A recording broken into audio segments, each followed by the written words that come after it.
Praise the lord. ఈరోజు దేవుని వాగ్దానము, నీ కాయాసకరమైన మార్గము నా యందున్నదేమో చూడుము, నిత్య మార్గమున నన్ను నడిపింపుము. కీర్తనల గ్రంథము 139వ అధ్యాయము 24వ వచనము. ప్రజలారా, భక్తుడైన దావీదు ఈ విధంగా అంటున్నాడు, దేవా, నన్ను పరిశోధించి నా హృదయమును తెలుసుకొనుము, నన్ను పరీక్షించి నా ఆలోచనలను తెలుసుకొనుము. నీ కాయాసకరమైన మార్గములు నా యందున్నవేమో చూడుము, నిత్య మార్గమును నన్ను నడిపింపుము అని. ప్రజలారా, అనేక మార్లు మనమే నీతిమంతులం అనుకుంటాం. దేవుని దృష్టిలో సరిగ్గా ఉన్నాము, ఆయనకిష్టలుగానే జీవిస్తున్నాను, ఆయనకిష్టమైనవి చేస్తున్నాను అని మనమే మంచివారంగా అనుకుంటాము. కానీ మనము ఎంత భక్తితో ఉన్నామో, ఎంతగా నీతిగా జీవిస్తున్నామో హృదయాంతరంగములను ఎరిగిన దేవునికి మాత్రమే తెలియను. ప్రజలారా, మనము దేవుని సన్నిధిలో అనుదినము పరీక్షించుకొనవలెను. అనుదినము మన మనస్సాక్షిని దేవుని సన్నిధిలో శుద్ధి చేసుకొనవలెను.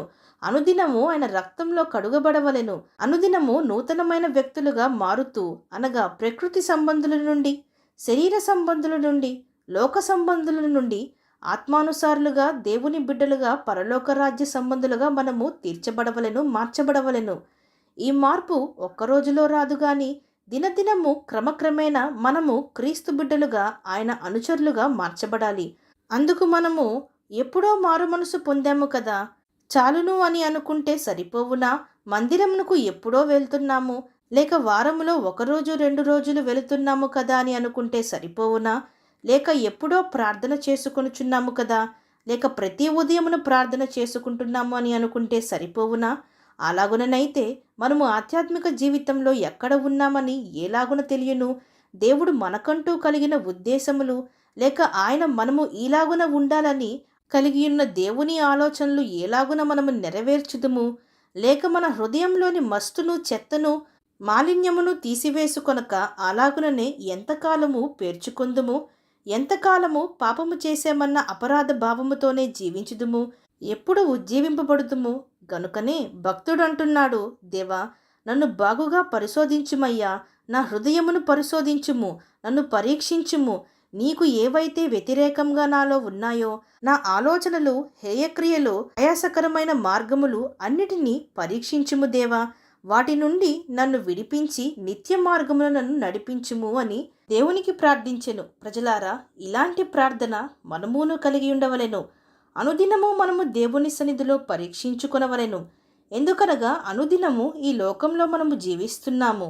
ఈ లోక మాలిన్యము మనకు అంటుకొనును. వాటిని కడిగి వేసుకొనుటకు, దేవునికి హేయమైనవి మన జీవితంలో ఉండకుండా శుద్ధీకరించుకొనుటకు అనుదినము దేవునితో సహవాసము కలిగి ఉండి, అట్ట శుద్ధీకరణను దేవుని సన్నిధిలో మనము కలిగి ఉందాం. అవును అన్నవారు నాతో పాటు ప్రార్థనలో ఏకీభవించండి. ప్రార్థన. పరిశుద్ధుడా, ప్రేమగల తండ్రి, ఈరోజు మీరిచ్చిన ఈ వాగ్దానమును బట్టి మీకు స్తోత్రములు దేవా. మీకు మరుగైనదంటియు ఈ లోకంలో ఏదియూ లేదు. తండ్రి, మా హృదయ అంతరంగములను బాగుగా పరిశీలించుము.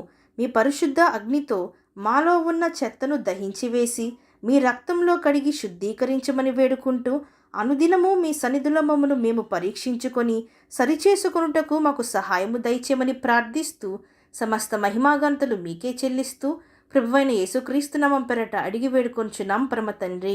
ఆమేన్.